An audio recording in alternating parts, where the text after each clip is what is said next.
Hey everybody, okay, so today I'm going to be talking about taking pictures on Etsy, and I wrote a few things down so I can really stick to the subject and not really veer off too much. So when starting an Etsy store, it's really important that pictures are going to sell your product. If you're shopping on the internet, and most of us do nowadays, it's very hard to determine size.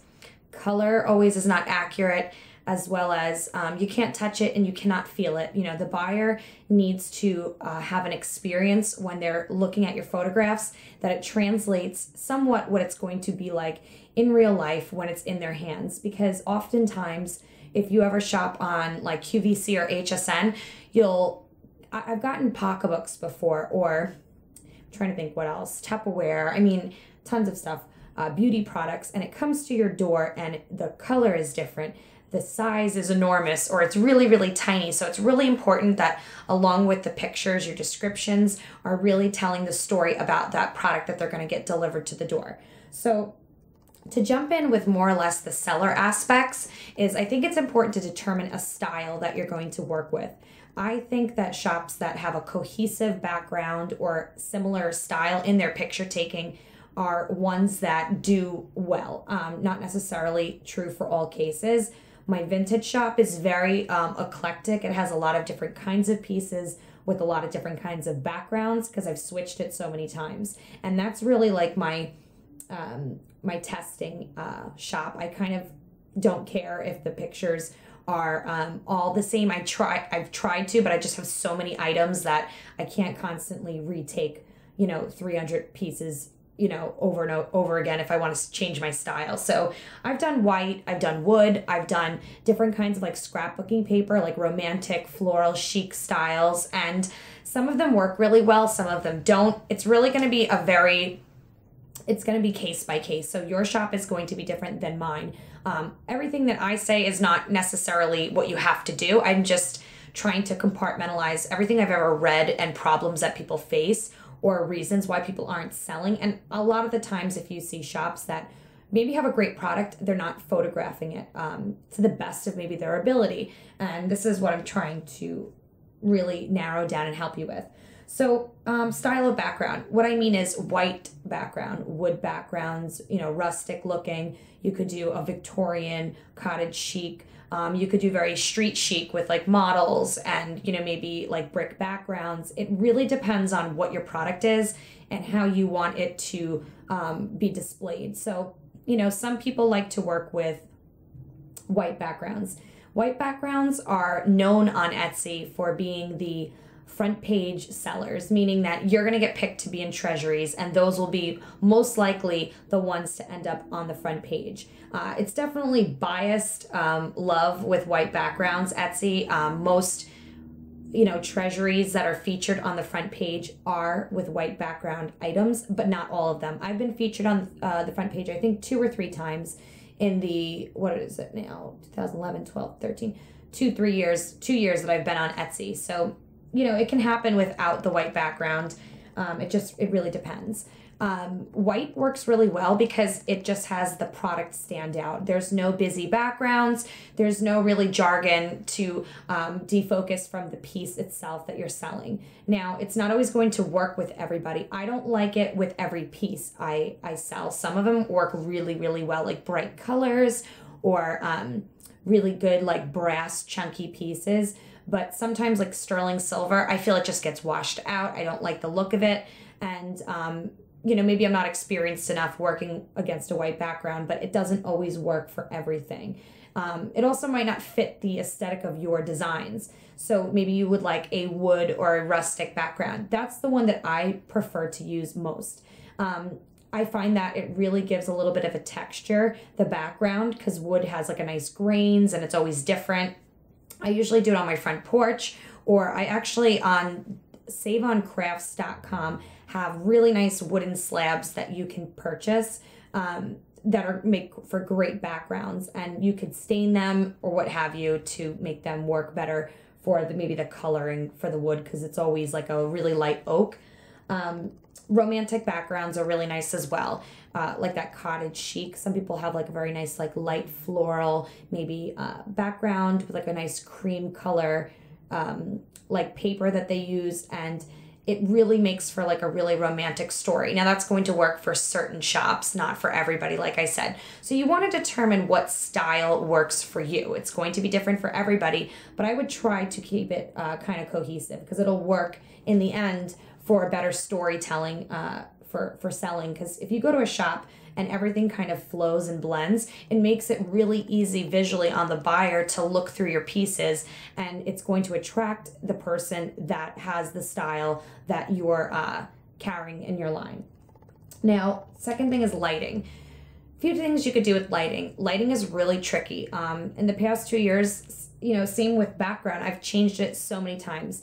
You're gonna constantly evolve with your photos. I don't think, you come to a point where you're happy and you probably stick with it, but you always should try and venture off into new things, and improving is always a great thing. You're never done improving, I feel like, with anything, especially in business. So it's good to keep an open mind and try new things.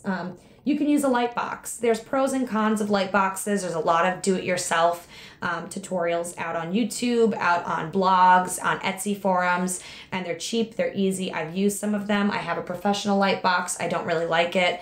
I find that it's very harsh lighting. It washes out some of the colors. It's not really true, whereas of natural lighting really gives you the best, it just gives you the most accurate way to display the piece itself. So when you get it delivered to the home, it's representing true to its nature.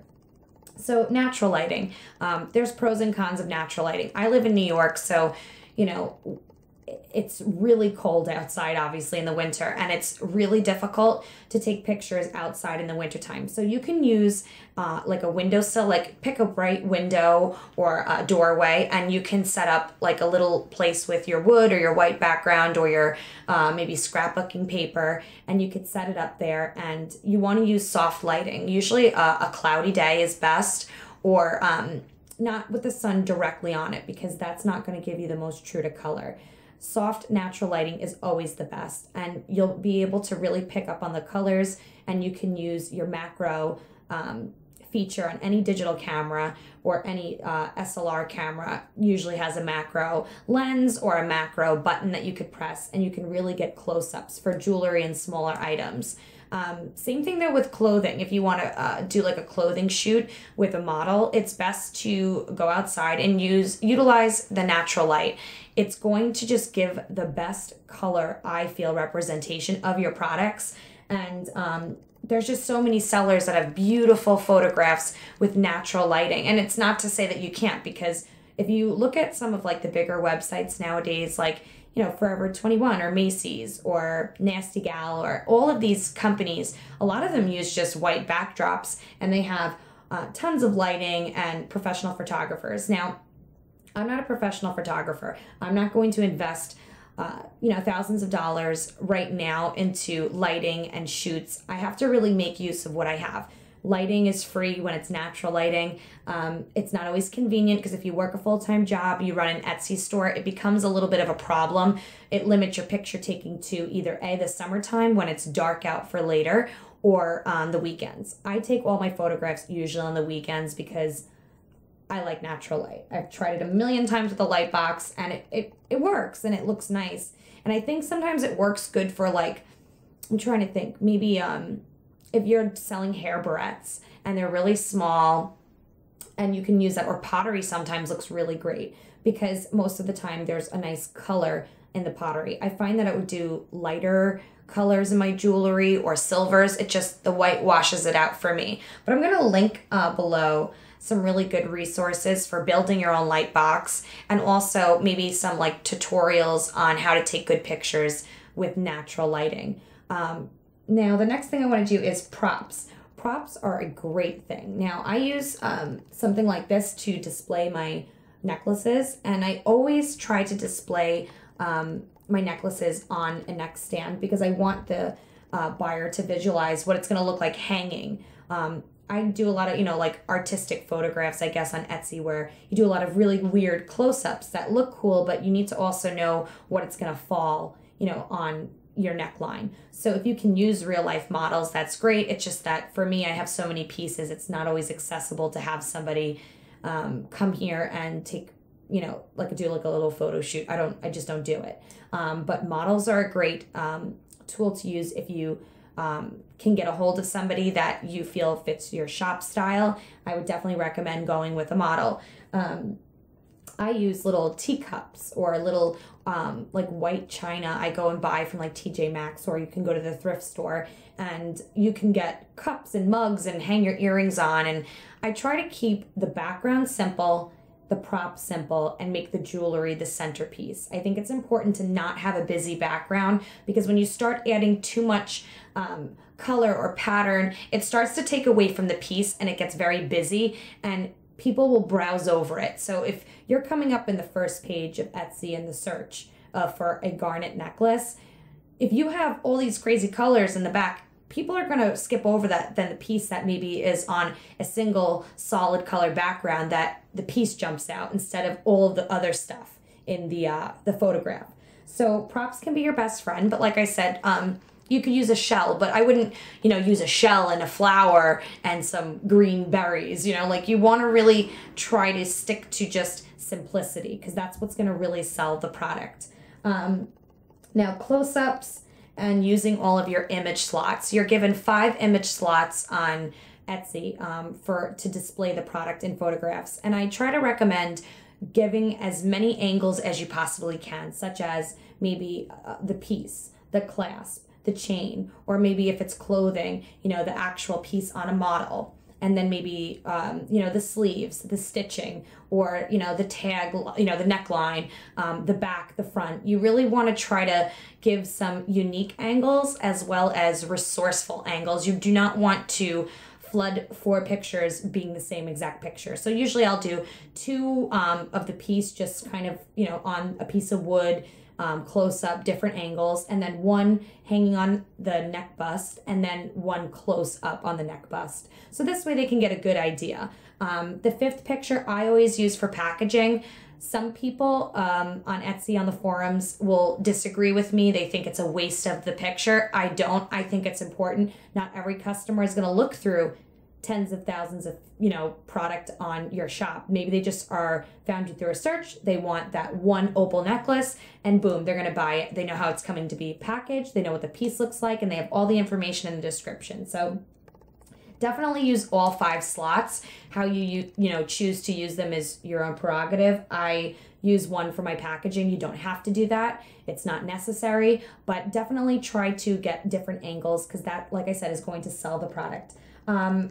And as for high resolution, you really want to try to make sure that you're using a camera, which nowadays all cameras, expensive, not expensive, SLRs, digital cameras, are going to take great quality pictures. You do not need to spend $800 on a digital SLR camera. It's nice if you can. I would recommend it. There's a big learning curve.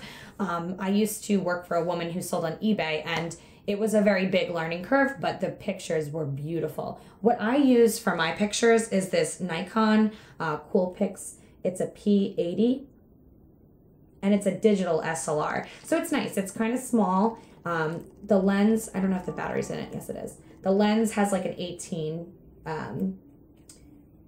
times zoom, which I think is great. It's perfect for what I need.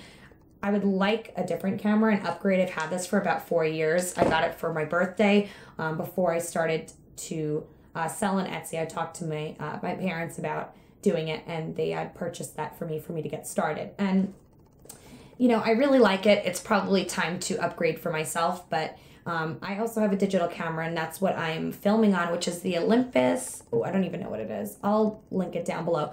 It's okay for pictures, but if you really want to take the time to learn it, which is not very hard compared to the camera I have and I use, but it would take great pictures. You do not need, and it takes good, you know, it has, I think, at least like 14 or 15 megapixels.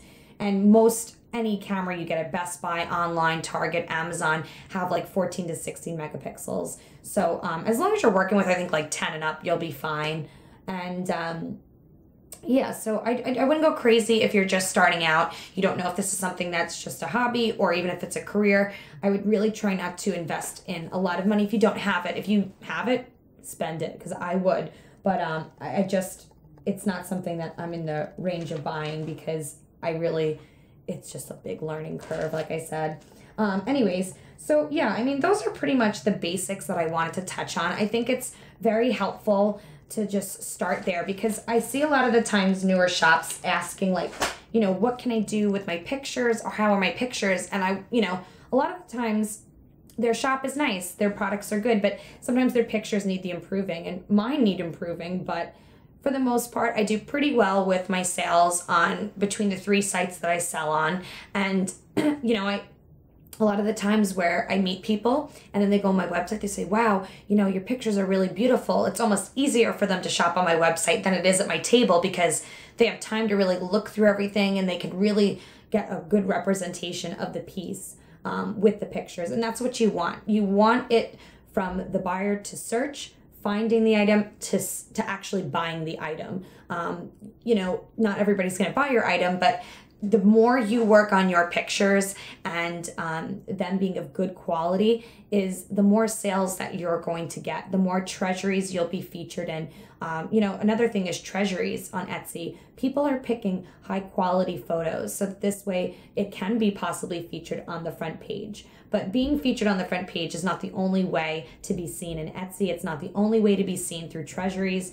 I mean, I've been in a lot of treasuries. I've gotten 500 hits. And that one piece maybe got 24, 48 hits just from that treasury alone, and it didn't even get to the front page. So yeah, if you have any questions, feel free to ask me below, and I hope this helped, and I'll be back probably next week with another video. Okay, talk to you guys soon. Bye.